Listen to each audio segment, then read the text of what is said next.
So 343 is trying out something completely different with the store now, and did it turn out to be better or worse than we had previously? We'll stay tuned throughout the whole video to understand all the details. As you can see here is the store for the week. This is the second week of the Cyber Showdown event, so you're going to see some more cosmetics tied to that, but now they're selling individual items this week, which is kind of interesting. You can see the prices are drastically lower than we're used to seeing, but is there actually more value to it, or how does it turn out? Well, let's check it out. So we got the Perfect Ascension here, which is for 800 credits for about $8 USD. You have this cool kind of armor effect where, like you see for all your other kind of armor effects you have in the game.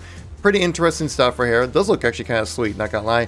And a bunch of other emblems tied to it as well, which I'm like, emblems, I mean, I always kind of view it as like filler content. Unless you're really into like Japanese culture, I don't really see myself bothering with this at all. For 700 credits, we'll begin the Firefall helmet, which is apparently a helmet that was designed to kind of an offshoot of ODSTs, as you can tell right here. And it's a pretty sweet looking helmet, but for $7 for just a helmet, I don't know. I feel like it's a bit steep still. We have the neon end credits right here, which gives you the death effect of kind of like the Cyber Showdown thing we're kind of dealing with right now, like that purple, teal kind of digital look to the whole thing. It does look pretty sweet, not gonna lie. And for $6, it depends how much you like it. Depends on how well you can kill players, right? Because if you can't kill anything, you're not gonna see this, right? It's kind of a fun death effect to add on to your weapons. For $6 USD, it depends how much you would value that. We only have one bundle this week, and it is the Cosmic Goblin bundle, which is really just like the color purple with a green visor. That's really like, I don't find to be that noticeable. But if you really like purple,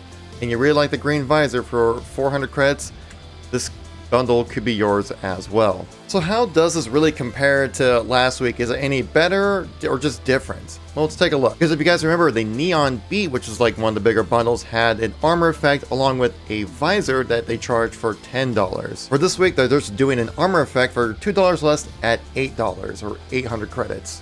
Last week, the Neon Superfly came with a bunch of different coatings for your AR, your assault rifle, your Mark 7, your Yoroi set as well.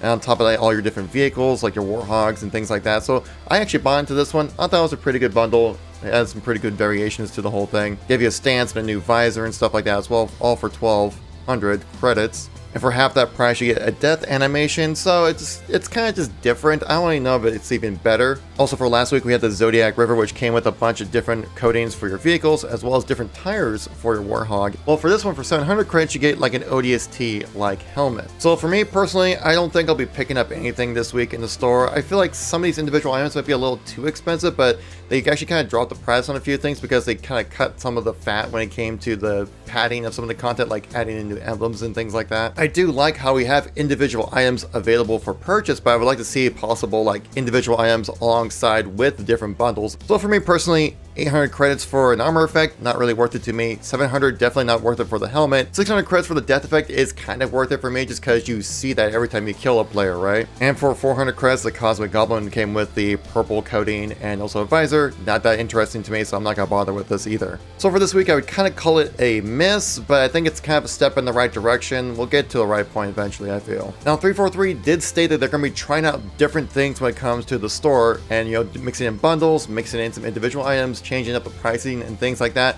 They're just trying out things to see what kind of sticks with the community and what people are willing to pay for in the multiplayer of Halo Infinite, which I'm certainly glad to see, just because the way the store initially wasn't very good, like at all. And 343 has their metrics, they have their goals that they need to hit when it comes to the microtransactions, and so they're just trying things out different and see what sticks. And this week, I don't think it really stuck at all, like not very well. But if you guys are new to the channel and may see content from me recently, check out this playlist right here. I got a link to all my Halo Infinite news and informational videos right there. Thanks so much for watching, greatly appreciate it, and I'll catch you on the next one.